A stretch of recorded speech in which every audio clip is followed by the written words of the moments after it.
Spot on! This horseback scene just changed everything.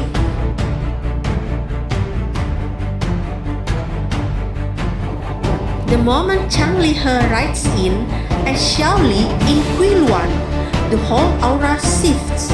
That speed, the blade swing, the way he comes through the light, it doesn't feel like a regular costume drama scene.